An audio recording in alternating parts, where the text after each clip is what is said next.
सभी साथियों को नमस्कार। हम लोग आज यौगिक कवच के 7वें नंबर की कक्षा में प्रवेश करें। जिस किसी के मन में जो भी जिज्ञासा हो, जो बात हो, आज पूछ लीजिएगा, क्योंकि आज ये अंतिम कक्षा है। इसके बाद ब्रह्मास्मि क्रिया योग की एक विधा है, अर्थ भैरव। वह पेड क्लास है, वो क्लासेस चलेंगी। जिन साथियों का रजिस्ट्रेशन नहीं हुआ है किसी कारण से, वो अपना रजिस्ट्रेशन करा लें।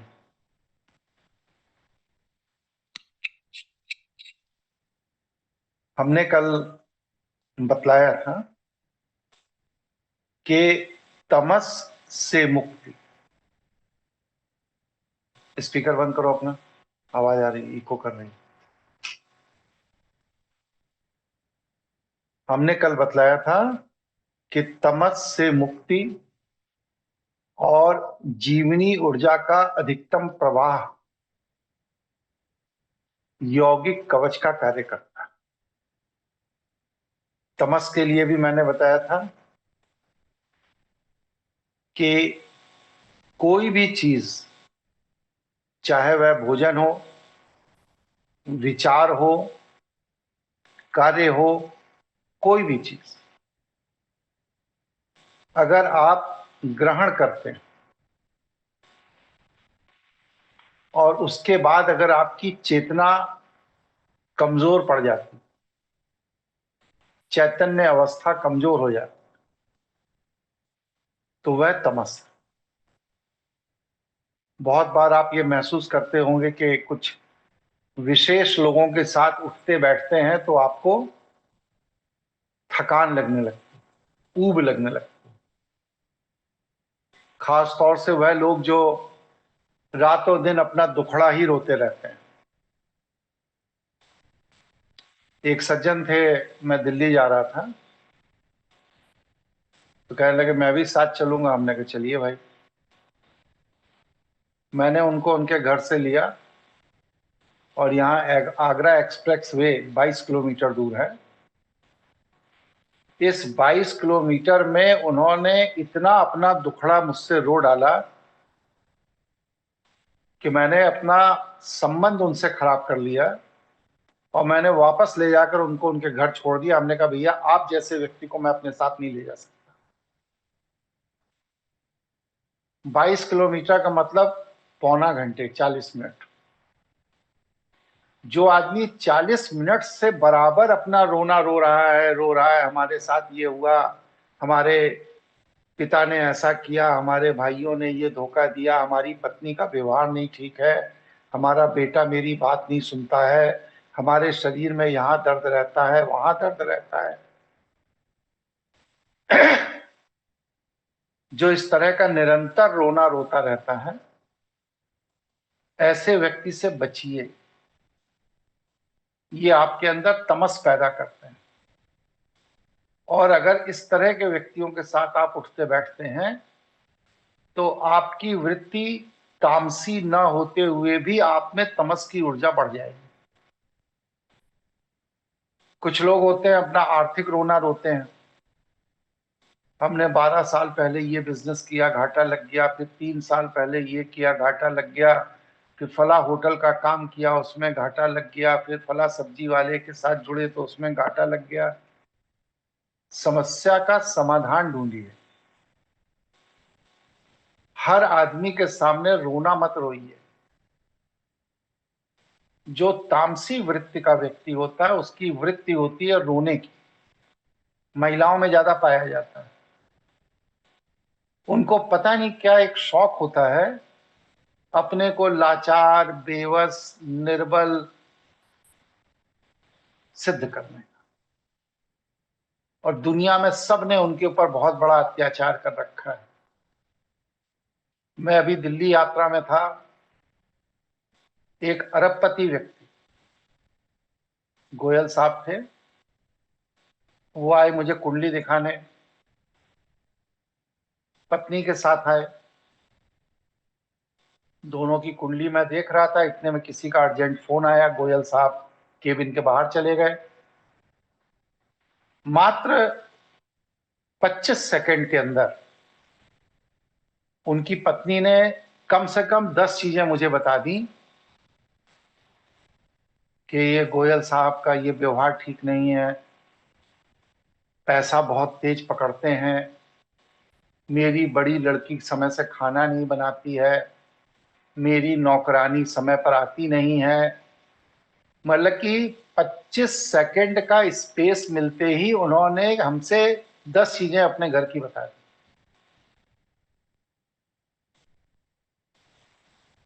इस तरह के लोगों से बचिए। ऐसे लोग मिलते हैं जीवन में आप लोगों को?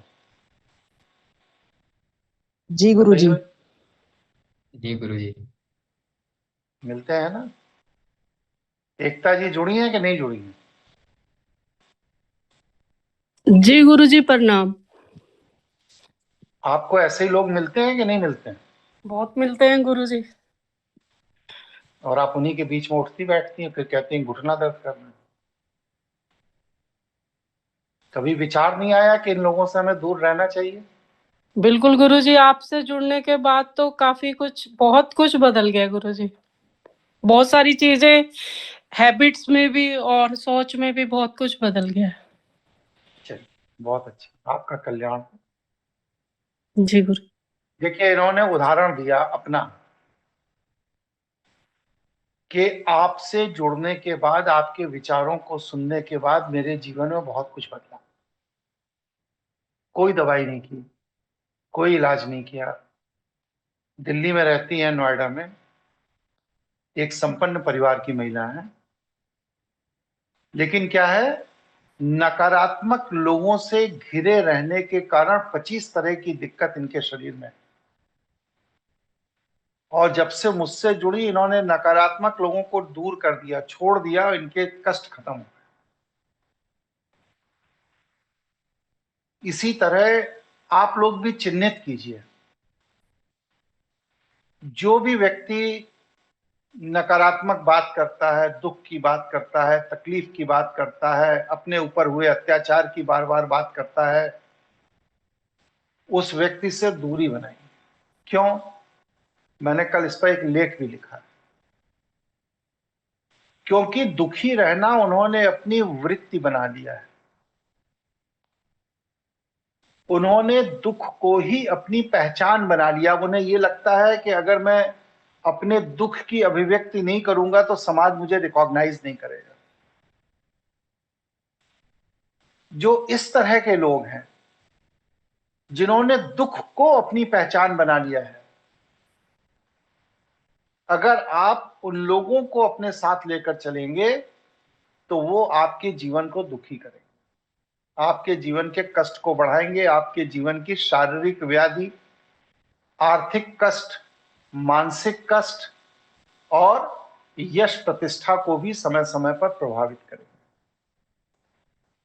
हमने बहुतों को सुधारने की कोशिश की और अच्छे लोगों को सुधारने की कोशिश की।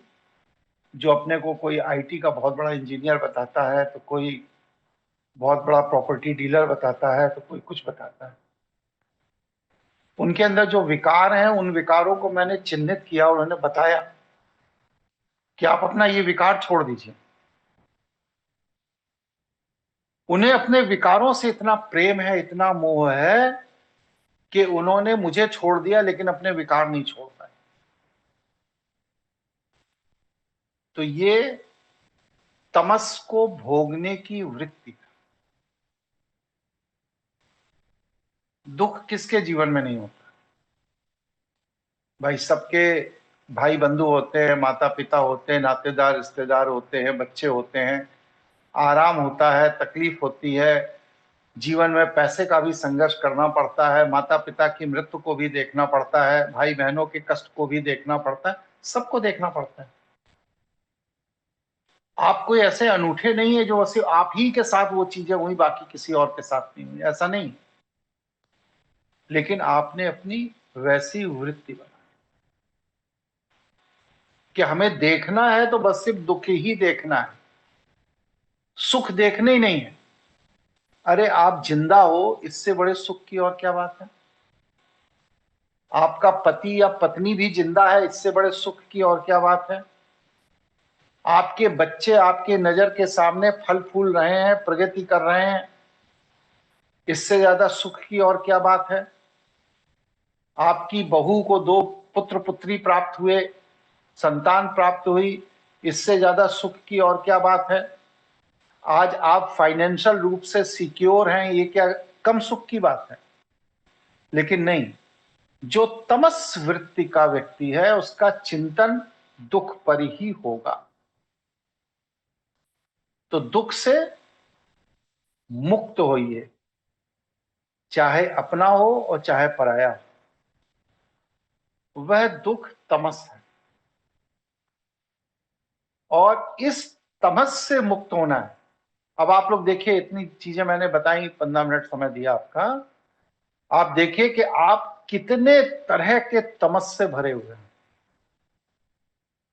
जो आपका अपना निजी तमस नहीं है, दूसरों ने भी आपके दिमाग में तमस डाल दिया। कितने लोग जुड़े हैं, कोई 1-2 व्यक्ति ऐसा बता सकता है कि मेरे दिमाग में कोई तमस नहीं। अगर ऐसा कोई साथी हो तो अपना बताइए भाई, नाम माइक ऑन करिए, अपना नाम बताइए कि मेरे जीवन में कोई तमस नहीं है, किसी तरह का तमस नहीं। बता सकता है?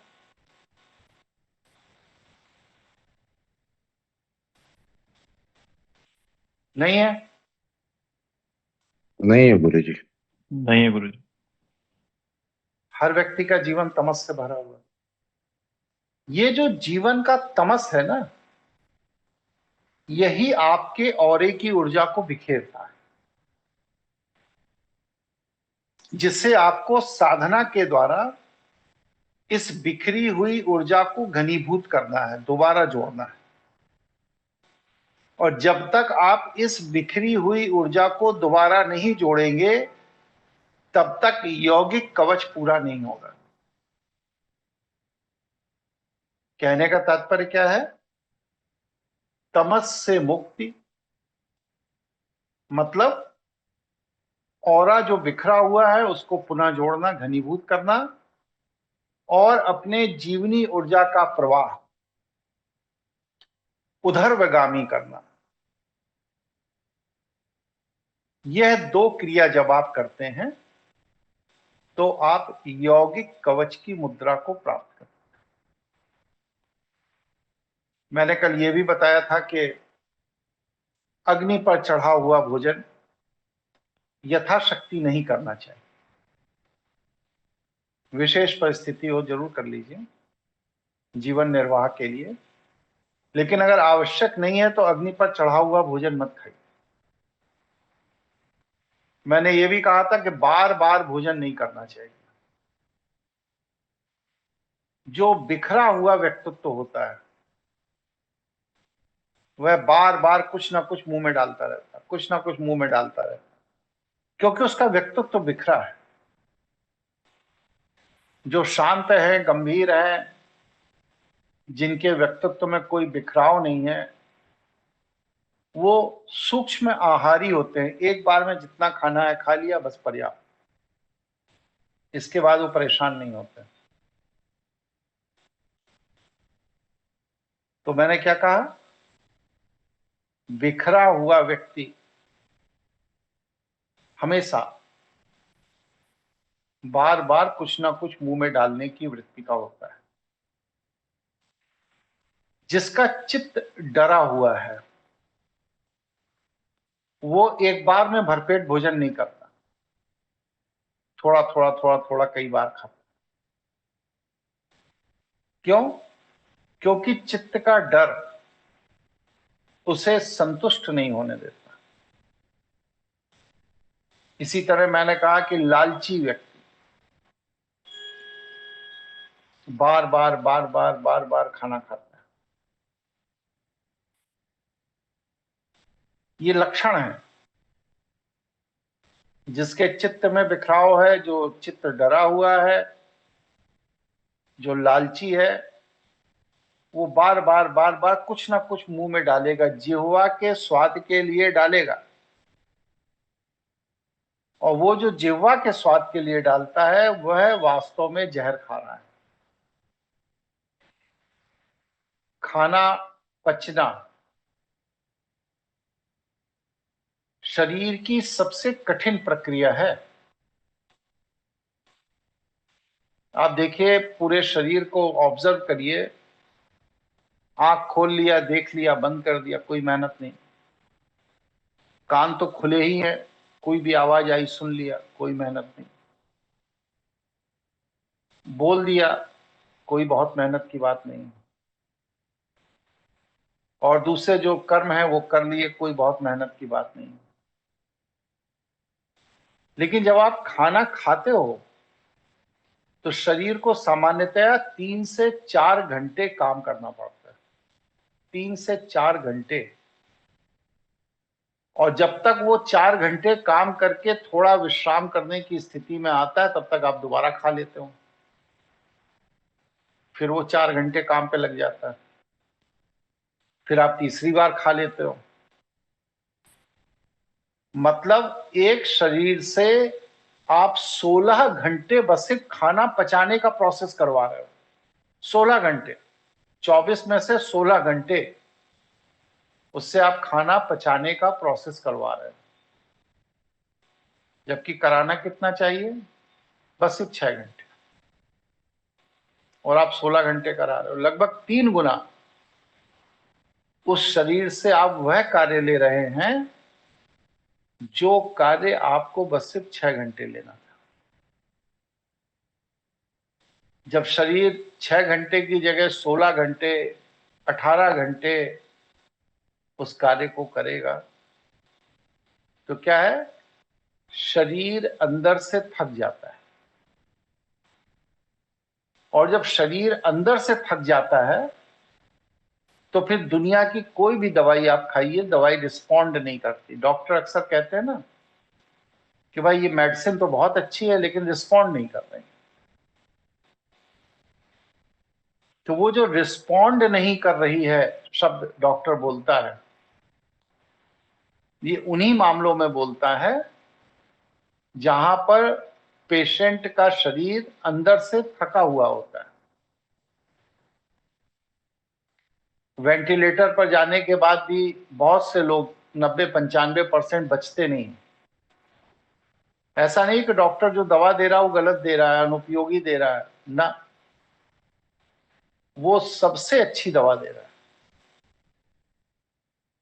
लेकिन उसका शरीर, उसका मन, उसका मस्तिष्क अंदर से इतना थका हुआ है, इतना तमस से भरा हुआ है कि वह दवाई दे रहा है और बॉडी रिसीव नहीं कर रही, एक्सेप्ट नहीं कर रही। क्यों? क्योंकि बॉडी से आपने 6 घंटे की जगह 18 घंटे रोज काम किया। बहुत ज्यादा काम करना अच्छा लक्षण नहीं। अभी हमारे जो प्रधानमंत्री हैं उनका स्टेटमेंट आता है, मैं 18-18 घंटे काम करता हूं। गधे हैं। तुम जिस जगह बैठे हो वहां पर तुम्हारे ऑरे के प्रभाव से स्वतः काम होना चाहिए। उदाहरण देकर समझा रहा हूं कि एक थाना क्षेत्र में बार बार चोरी होती है और जो इंस्पेक्टर है उस इलाके का, वो चोरों को पकड़ने में रातों दिन लगा है। और दूसरा थाना क्षेत्र है, वहां के इंस्पेक्टर का ऑरा इतना विकसित है कि चोर की हिम्मत ही नहीं है कि वहां चोरी कर ले। कोई चोरी नहीं है, वो विश्राम करते हैं। अगर आपको बहुत काम करना पड़ रहा है तो ये इस बात की सूचना है कि आपने अपने ऑरे को विकसित नहीं किया, आपने अपनी टीम को नहीं बनाया, आपने अपने व्यक्तित्व को नहीं बनाया, आपने अपनी मानसिक ऊर्जाओं को विकसित नहीं किया। और जो व्यक्ति अपनी टीम को बनाता है, अपनी मानसिक ऊर्जा को विकसित करता है, अपने ऑरे को विकसित करता है, उसे काम करना नहीं पड़ता, फिजिकल काम नहीं करना पड़ता, उसका काम स्वतः होता है, ईश्वर की इच्छा से होता है। इसलिए अगर आप बहुत काम कर रहे हैं तो या तो आप किसी दूसरे के गुलाम हैं या फिर आपका अपना ऑरा विकसित नहीं है। आप देखिए 137 कंपनी रतन टाटा जी के नियंत्रण में थी और रतन टाटा जी क्या है, बरमूडा पहन के अपने ड्राइंग रूम में बैठे अखबार पढ़ते रहते, कंपनियां चलती रहती थी। सोचे 137 कंपनी को मैनेज करने वाला बरमूडा पहन करके अपने ड्राइंग रूम में बैठा अखबार पढ़ रहा है और कंपनी चल रही है। ये क्या ऑरा।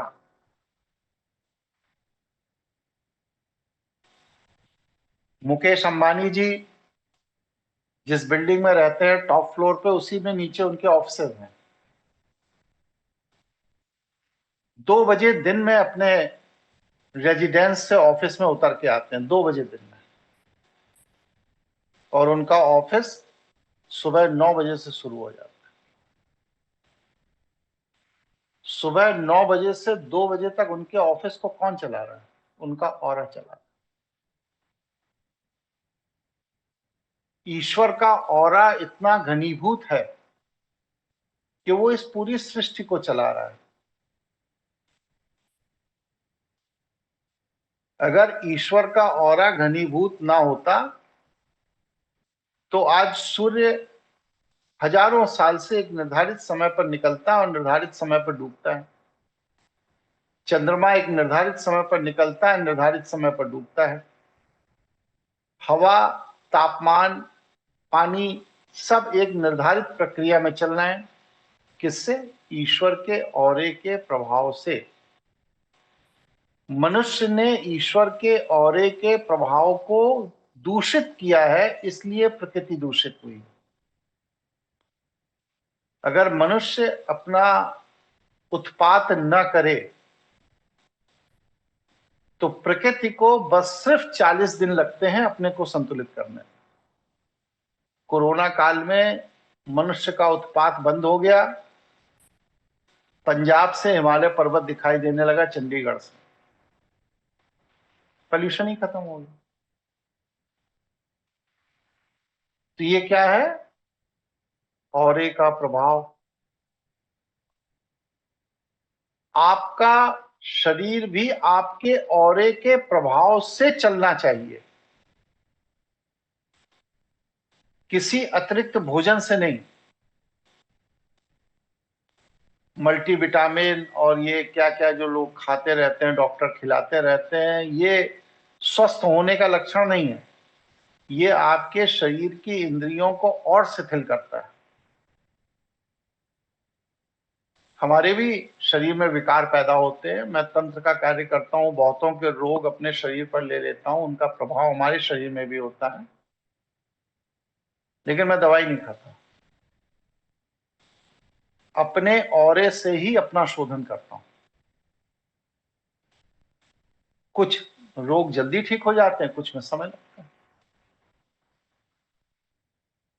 लेकिन आप अपने स्वयं के जितने बड़े चिकित्सक हो सकते हैं, अपने औरे से जो अपनी चिकित्सा कर सकते हैं, वो दुनिया का कोई डॉक्टर आपकी चिकित्सा नहीं कर सकता।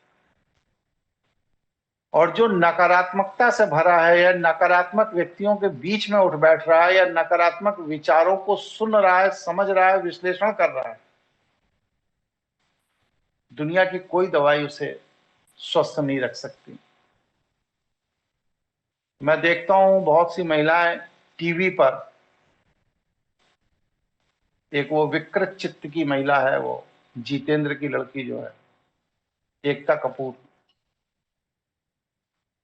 वो गाली गलौज, लड़ाई झगड़ा, बदतमीजी, आरोप, इसी के सीरियल बनाती रहती है।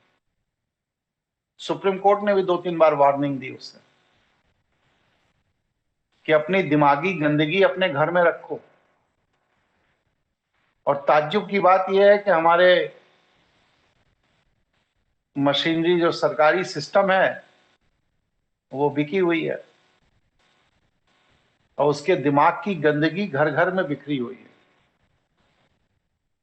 और महिलाएं बड़ा इंटरेस्ट लेके एकदम घड़ी देखकर, दवाई चाहे ना खाएं घड़ी देखकर, लेकिन वो सीरियल के गंदे नकारात्मक डायलॉग सुनने की बड़ी तलब उनके अंदर लगती है। हाय 12:30 बजे ये आना था, 1 बजे ये आना था, 1:30 बजे वो आना था। और फिर इसके बाद जब मिलेंगी, जब किटी में होंगी या कहीं पर कोई पार्टी में होंगी, तो उसी विकृति की चर्चा करेंगी।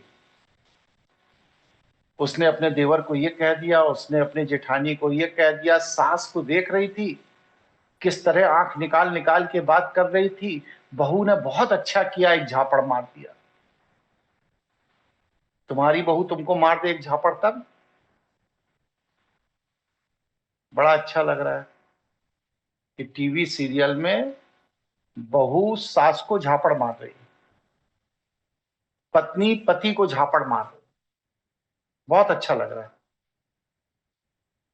ये क्या बता रहा है कि आप मानसिक रूप से स्वस्थ नहीं हो, आप मानसिक विकलांग हो, आपके चित्त को सुधार की जरूरत है। और इस तरह का अगर दूषित चित्त है कि कोई मर्यादा तोड़ने वाले व्यक्ति की अगर आप प्रशंसा कर रहे हैं, तो आपका चित्त तमस से भरा हुआ है। और इस तरह तमस से भरे हुए चित्त का व्यक्ति कभी भी अपनी बिखरे हुए औरे को सुदृढ़ नहीं कर सकता, स्वस्थ नहीं कर सकता। यहां तक मैंने अपनी बात रखी। किसी के मन में कोई प्रश्न, कोई जिज्ञासा पैदा हुई हो तो आप अपनी बात पूछ सकते हैं। प्रणाम गुरुजी, सुशांत बोल रहा हूँ। गुरुजी, जैसे आपने बताया कि नकारात्मक आदमी के साथ वार्तालाप करने से या नेगेटिव सराउंडिंग में बैठने से तमस बढ़ता है, तो इसको भी एक अपनी वृत्ति माना जा सकता है कि हम अपनी चॉइस के साथ ही उनके साथ बैठ रहे हैं, तो कुल बिल्कुल। मिलाकर उस वृत्ति पे ही काम करना है अपने को। बस भाई सीधी बात है कि अगर आपको तीखा पसंद है तो आप चाट की दुकान पर जा रहे हैं, तीखी चाट खा रहे हैं। जिसे तीखा नहीं पसंद है वो उस चाट की दुकान पे जाएगा ही क्यों जहां पर तीखी चाट बिकती है। जो शराब पीता है वो शराब खरीदने जा रहा है, जो पीता ही नहीं है उसे शराब की दुकान से क्या लेना देना। अगर आप नकारात्मक या तमस से भरे हुए व्यक्ति के साथ समय पास कर रहे हैं तो इसका मतलब आपकी वृत्ति है तमस की। आपको तमस में रसास्वादन होता है, आनंद आता है तमस में, इसलिए आप तमस से भरे हुए हैं। ठीक है सुशांत जी? जी गुरुजी, स्पष्ट है, क्योंकि गुरुजी मैं इसको अपनी ना दिनचर्या या अपनी मतलब लाइफ से जोड़ रहा था। कुछ लोग हैं जो पिछले कुछ समय से दूर हुए हैं और जीवन में अच्छी चीजें हुई हैं, तो उस चीज से भगवान शिव की जब आप आराधना करेंगे तो उसका जो सबसे बड़ा लाभ होगा वो यही होगा कि तमस की वृत्ति के व्यक्ति आपको छोड़कर जाने लगेंगे। जो व्यक्ति तमस से भरा हुआ है वो आपके पास नहीं टिक सकता। क्यों? क्योंकि आपके औरे में शोधन की प्रक्रिया शुरू हो गई। डरा हुआ व्यक्ति, लालची व्यक्ति, बिखरे हुए चित्त का व्यक्ति, तमस से भरा हुआ व्यक्ति, ये सब आपसे स्वतः दूर होने लगते हैं। ये भगवान शिव की आराधना का सबसे पहला लाभ है। जी गुरुजी, स्पष्ट है। दूसरी चीज मैंने ये भी बताया कि महीने में एक बार कम से कम 36 घंटे का आत्मशोधन का कार्य करना चाहिए। मतलब प्रदोष का व्रत रहना चाहिए। 36 घंटे की प्रक्रिया है। और जो प्रदोष का व्रत रहते हैं वह आत्मशोधन की प्रक्रिया से गुजरते हैं, इसलिए 1000 रोगों से मुक्त होते हैं। 40 दिन तक जो मैंने आपको एक्सरसाइज बताई है, इसको आप नियमित करिए 40 दिन। अगर 40 दिन तक आप इस एक्सरसाइज को नियमित कर रहे हैं तो आप देखेंगे कि आपके जीवन में बहुत कुछ स्वतः बदलने लगेगा। किसी मंदिर जाने की जरूरत नहीं है, कोई धर्म ग्रंथ पढ़ने की जरूरत नहीं है, कोई माला लेकर गले में लटकाने की जरूरत नहीं है, कोई रत्न रुद्राक्ष की जरूरत नहीं है। बस सिर्फ जितनी एक्सरसाइज मैंने बताई है उतनी एक्सरसाइज आप नियमित करिए 40 दिन तक, आपके जीवन का तमस कम होने लगेगा। और जब आपके जीवन का तमस कम होगा तो आपके आसपास जो तमस प्रधान लोग हैं वो स्वतः आपसे अलग होने लगेंगे। शैल शिवलिंगम जिसके पास हो बहुत अच्छी बात है, नहीं है तो आप संस्थान से मंगा लीजिए। शैल शिवलिंगम पर जल के पात्र को, जल का पात्र क्या है, चांदी का पात्र होना चाहिए। चांदी का ना हो तो जिसका जैसा सामर्थ्य है वैसा पात्र ले ले। उस पात्र में जल भर दीजिए और शैल शिवलिंगम पर सबसे पहले घी लगाइए, शहद लगाइए, दूध लगाइए और फिर जल से उस शैल शिवलिंगम का अभिषेक कर दीजिए, धो दीजिए। उसके बाद उस पर 5 दाने चावल के, अगर बेलपत्र उपलब्ध है तो ठीक है, नहीं तो कोई भी एक पुष्प चढ़ाइए। चढ़ाने के बाद वह जो जल का पात्र है उस जल के पात्र को उस शिवलिंग के निकट रखिए और इसके बाद फिर कुंभक जप, एक प्रक्रिया है, अभी बता रहे हैं हम आपको। कुंभक जप कीजिए। ये कुंभक जप जैसे ही आप करेंगे उससे उस जल के अंदर जीवनी ऊर्जा का प्रवाह बढ़ने लगेगा। फिर उस जल को स्वतः भी ले लीजिए आचमन के तौर पर और अपने परिवार में जो लोग हैं उनको भी दीजिए। अगर कोई परिवार में बीमार है तो उसको ज्यादा मात्रा में दीजिए। देखिए 1 से 1.5 महीने के अंदर व्यक्ति का जीवन बदल जाएगा। अब समझ लीजिए कुंभक जप क्या है। योग में कुंभक का तात्पर्य है 4, 6, 8 के क्रम में सांस लेना। 4, 6, 8 का क्रम क्या है? 4 सेकंड में धीरे धीरे सांस लीजिए, 6 सेकंड अपने अंदर सांस को रोकिए और उसके बाद 8 सेकंड तक धीरे धीरे धीरे धीरे उस सांस को निकालिए। फिर 4 सेकंड में सांस लीजिए, फिर 6 सेकंड तक रोकिए और फिर 8 सेकंड तक धीरे धीरे निकालिए। ये योग में कुंभक है। हम लोगों को इसके आगे बढ़ना है। इसके आगे कैसे बढ़ना है? अंतः चित्त में निरंतर ओम नमः शिवाय का मंत्र जप चलता रहेगा निरंतर।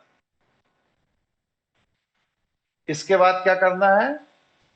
4 सेकंड में सांस धीरे धीरे लेना है, 6 सेकंड अंदर रोकना है, 8 सेकंड में सांस को छोड़ देना।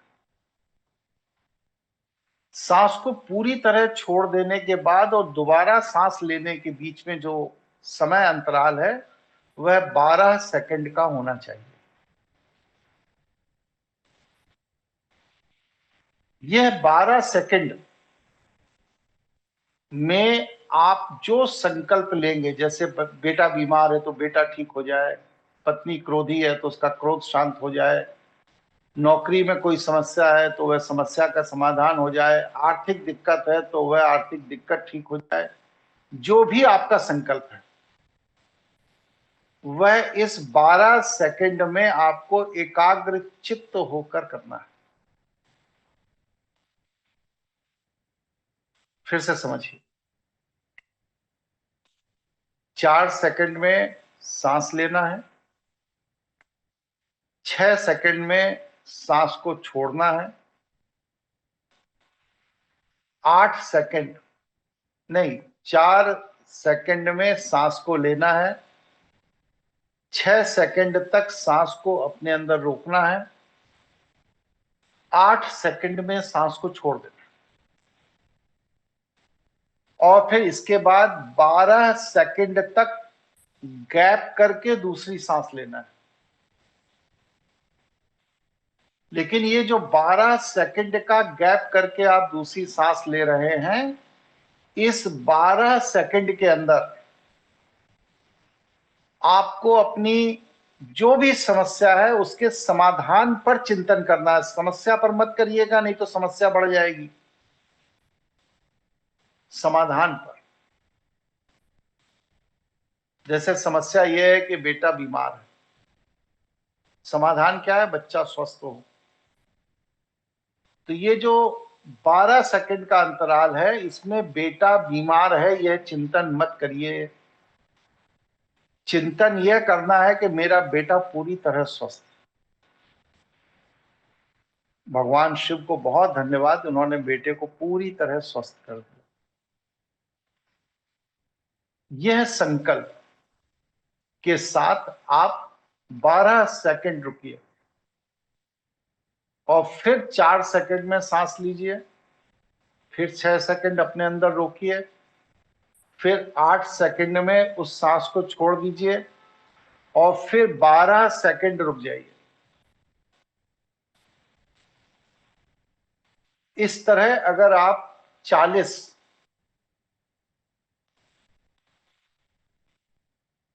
चक्र को पूरा करते हैं, 40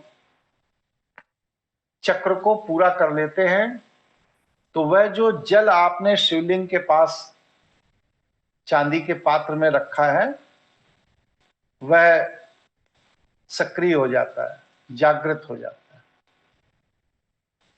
फिर उस जल को आप किसी भी व्यक्ति को पिला सकते हैं।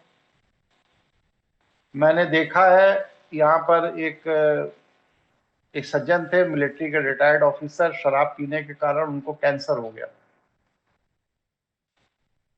उनके लिए मैंने स्पेशल जल बनाया, उनकी पत्नी आती थी, रोज जल ले जाती थी। और आपको ताज्जुब होगा कि 3rd स्टेज से कैंसर रिकवर कर गया।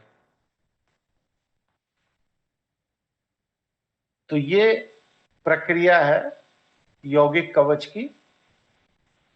इसमें कोई मंत्र नहीं है, कोई माला नहीं है, कोई रुद्राक्ष नहीं है, किसी मंदिर में नहीं जाना, कोई धर्म ग्रंथ नहीं पढ़ना, कोई घंटा घंटी नहीं बजाना, कुछ नहीं करना।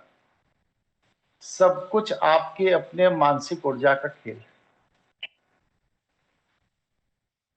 4 सेकंड सांस लीजिए, 6 सेकंड में रोकिए, 8 सेकंड में धीरे धीरे छोड़िए और दोबारा सांस लेने के पहले और सांस छोड़ने के बाद का जो अंतराल है वह 12 सेकंड होना चाहिए। उस 12 सेकंड में सकारात्मक संकल्प जो भी आप लेंगे वह घटना निश्चित रूप से आपके जीवन में घटेगी। ये कुंभक जप कहलाता है। ये अंतराल धीरे धीरे साधना करने वालों का बढ़ता है। जो हम 12 सेकंड बता रहे हैं, ये 24 सेकंड तक लगभग बढ़ जाता है। जब ये 24 सेकंड को क्रॉस कर जाता है तो कहते हैं इसने कुंभक को सिद्ध कर लिया। जो व्यक्ति कुंभक को सिद्ध कर लेता है वह दुनिया में किसी भी व्यक्ति की किसी भी समस्या को समाप्त कर सकता है। यही यौगिक कवच का मूल स्वरूप है। आप लोग देखते हैं, बहुत से साथियों ने अनुभव भी किया है कि मैं सिर पे हाथ का स्पर्श देता हूं, एनर्जी ट्रांसफर करता हूं, उसकी चेतना में स्पंदन होता है और वो व्यक्ति बस सिर्फ 4 घंटे के अंदर ठीक हो जाता है। 2-3 साल से काफी कष्ट में है, 10-10 साल पुराने रोग ठीक हो जाते हैं। तो ये क्या है? ये कुंभक जप की ऊर्जा का परिणाम और कुछ नहीं। ये कुंभक जप ही यौगिक कवच। आप इस यौगिक कवच को कीजिए, आपके अंदर भी यह सामर्थ्य पैदा होगा। जब आप कुंभक जप करते हैं तो व्हाइट मेम्ब्रेन ब्रेन के अंदर जो होती है, जो ब्रेन को कवर करती है, उससे एक एनर्जी रिलीज होती है हार्मोन के रूप में। वह एनर्जी आप स्पर्श के द्वारा या दूर से बैठकर किसी को भी ट्रांसफर कर सकते हैं और वो व्यक्ति पूरी तरह स्वस्थ हो जाए। अपने यहाँ संजय सिंह परमार जी का है, किडनी फेल्योर का मामला था।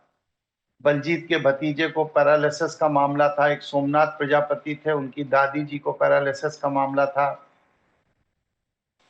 एक सज्जन थे, उनके बेटे के ब्रेन हैमरेज का मामला था, लड़का आईसीयू में एडमिट था। ऐसे बहुत से क्रिटिकल केस जहां पर डॉक्टर ये कह देता है कि भाई मेरे नियंत्रण में नहीं है, अब ईश्वर करेगा। वह इस कुंभक जप के अभ्यास से जो लोग सिद्ध कर देते हैं, वो अपनी मानसिक तरंगों से उसको हजारों किलोमीटर दूर बैठ के ठीक कर देते हैं।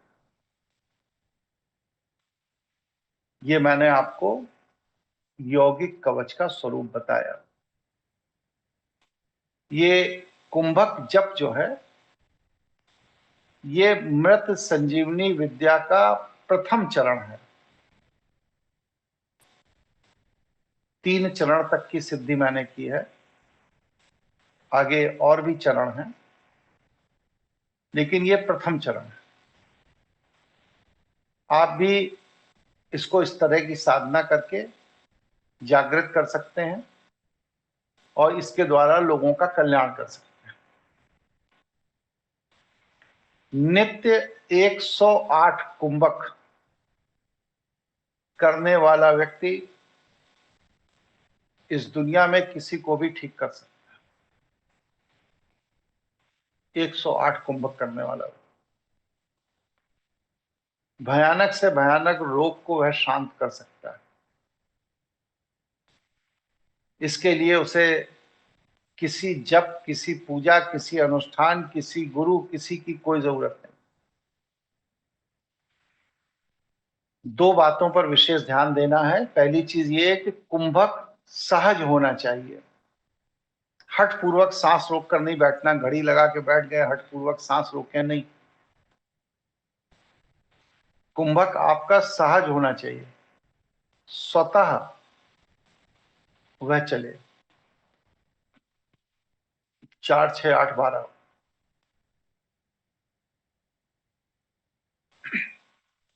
और दूसरी चीज, कुंभक करते समय किसी भी तरह का नकारात्मक विचार आपके मस्तिष्क में नहीं आना चाहिए, क्योंकि कुंभक जब चीजों को एम्प्लीफाई करता है, विस्तार देता है, बढ़ाता है। अगर आपके दिमाग में नकारात्मक विचार है, घृणा है, द्वेष है, ईर्ष्या है, बदला लेने का भाव है, और आप कुंभक जप कर रहे हैं, तो आपकी वह समस्या कई गुना बढ़ जाएगी। इसलिए सबसे पहले कुंभक जप करने वाले को सरल सहज होना चाहिए। दूसरा, सरल और सहज होने के बाद उसे सहज रूप में कुंभक साधना करनी चाहिए और अपने सकारात्मक चिंतन के साथ अगर वह कुंभक साधना करता है तो वह स्वयं को ही नहीं किसी को भी ठीक कर सकता है। ये यौगिक कवच का मूल अभ्यास स्वरूप है। यहाँ पर यौगिक कवच के विज्ञान को मैंने समझा दिया, बतला दिया। किसी के मन में कोई प्रश्न, कोई जिज्ञासा हो तो आप अपनी बात रख के विषय को स्पष्ट कर सकते।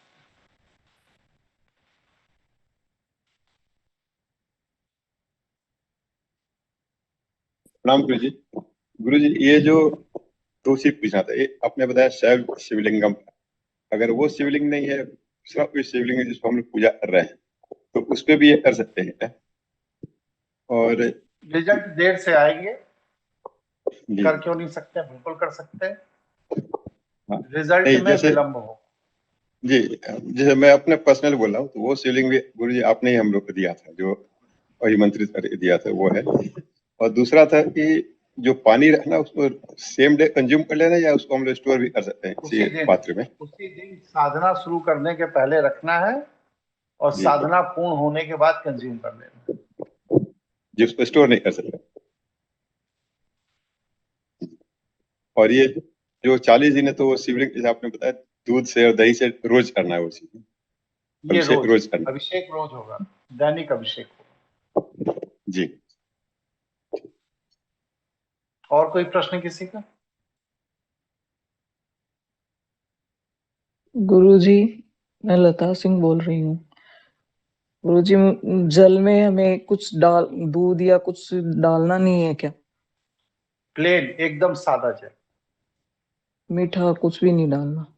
कुछ भी नहीं। जी गुरुजी। प्रणाम और गुरुजी। कोई प्रश्न किसी? जी बोलिए। गुरुजी, निखिल बोल रहा हूँ जी। गुरुजी, ये जो 4, 6 और 8 सेकंड का अभ्यास है, ये क्या हमें घड़ी में देख के करना है या शुरू में देखना है, फिर धीरे धीरे अपने आप ही अभ्यास में आ नहीं, जाएगा? अपने आप अभ्यास होगा। आप जब डीप मेडिटेशन करेंगे तो आपका ये अभ्यास स्वतः हो जाएगा। जिन लोगों ने साधना की है वो स्वतः बताएंगे, एक स्थिति वो आ जाती है जहां पर सांस लेने की जरूरत ही नहीं होती। हम लोग सांस अपने चित्त की चंचलता के कारण लेते हैं। अगर आपका चित्त स्थिर है तो अनावश्यक सांस लेने की जरूरत नहीं। आप शुरुआत में घड़ी की मदद ले सकते हैं, मैं मना नहीं कर रहा हूं, लेकिन हठ पूर्वक शरीर को मत रोकिए। अपने मन को उस स्तर तक ले जाइए कि जहां पर वह चीजें स्वाभाविक होने लगे। जबरदस्ती करेंगे तो वह व्हाइट मेम्ब्रेन की एनर्जी रिलीज नहीं होगी। ठीक है जी गुरु। और कोई साथी? गुरुजी, प्रणाम गुरुजी, मैं संदीप बोल रहा हूँ। गुरुजी, ये मंदिर में भी कर सकते हैं क्या ये शिवलिंग? मंदिर की इतनी तलब क्यों है संदीप जी आप? तो घर में नहीं है गुरुजी, शिवलिंग नहीं है। जब घर में शिवलिंग ही नहीं है तो जाइए मंदिर में करिए। कर सकते हैं क्या गुरुजी? मैं क्या कह रहा हूँ, मेरी बात सुनाई नहीं दे रही है? कि सुनाई अगर दे रहा घर है में सर। शिवलिंग नहीं है तो जाइए मंदिर में करिए। ओके गुरु, धन्यवाद गुरुजी, धन्यवाद। गुरुजी प्रणाम, मोनिका बोल रही हूँ। गुरुजी, ये जो आपने बताया है, इसका कोई स्पेसिफिक टाइम है हमारे लिए कि इस नहीं, स्पेसिफिक कभी टाइम में भी, करना है? किसी भी समय। और ये जो 40 बार आपने कहा है, ये एक दिन में हमें 40 बार करना है? पर डे 40 बार। ओके, ठीक है, शुक्रिया गुरुजी। और कोई साथी कुछ कहना चाहते हैं? गुरु जी, इसमें ओम नमः शिवाय मंत्र का जप चलते रहेगा ना मन में अंदर से? ये निरंतर चलता रहेगा।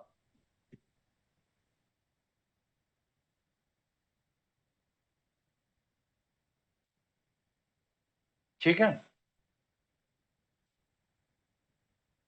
अगली क्लास जो हो रही है वो पेड क्लास है। यह वर्ष 2026 ब्रह्मास्मि क्रिया योग के 8 अलग अलग विधाओं, अष्ट सिद्धि जिसे कहते हैं, अष्ट सिद्धि के क्लास होंगे।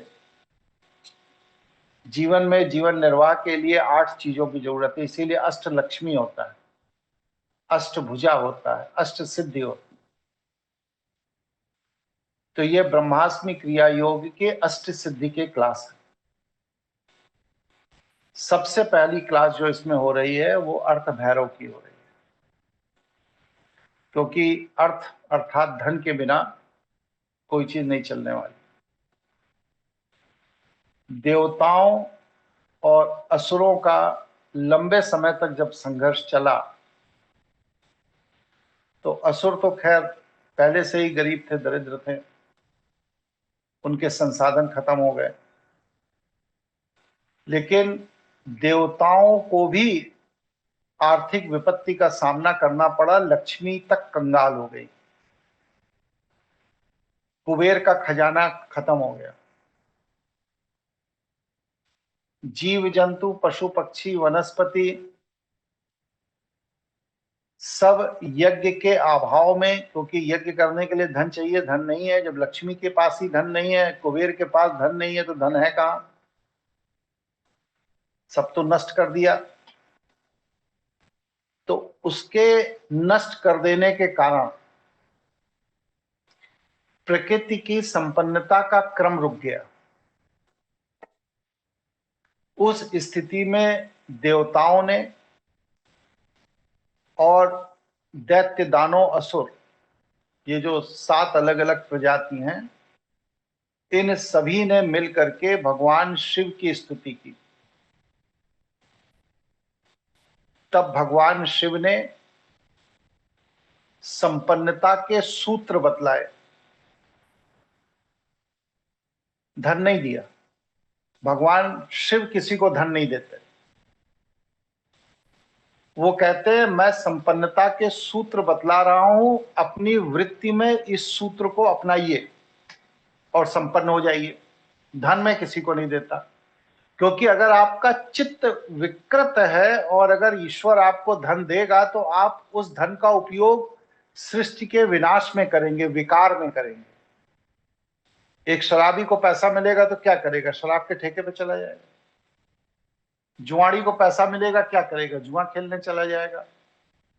वैश्यावृत्ति करने वाले को पैसा मिलेगा, वैश्यालय चला जाएगा। तो ईश्वर किसी को पैसा नहीं देते, वो आपको वह यौगिक अभ्यास बताते हैं जिसके द्वारा आप आत्म संयम से, ब्रह्मांड से, ऊर्जाओं से संपर्क करके धन को अपनी ओर आकर्षित कर सकते हैं। तो ये क्या है? अर्थ भैरव। भैरव का तात्पर्य क्या है? जो भय से मुक्त करे। किस चीज के भय से मुक्त करे? दरिद्रता के, अर्थ के अभाव के भय से मुक्त करे, वह अर्थ भैरव है। तो इसका विशेष सत्र शुरू होने जा रहा है। इसी तरह 7 और सत्र चलाऊंगा। 8 सिद्धियां जो इस माया क्षेत्र में मनुष्य के निर्वाह के लिए परम आवश्यक है, उन 8 सिद्धियों का विशेष सत्र चलेगा। ये सब पेड क्लासेस है। अगर कोई साथी इसमें स्वयं एडमिशन लेना चाहता है या किसी का एडमिशन कराना चाहता है तो वो कार्यालय में संपर्क कर सकता है। फ्री का सत्र आज से बंद कर दिया। कल 26 जनवरी है।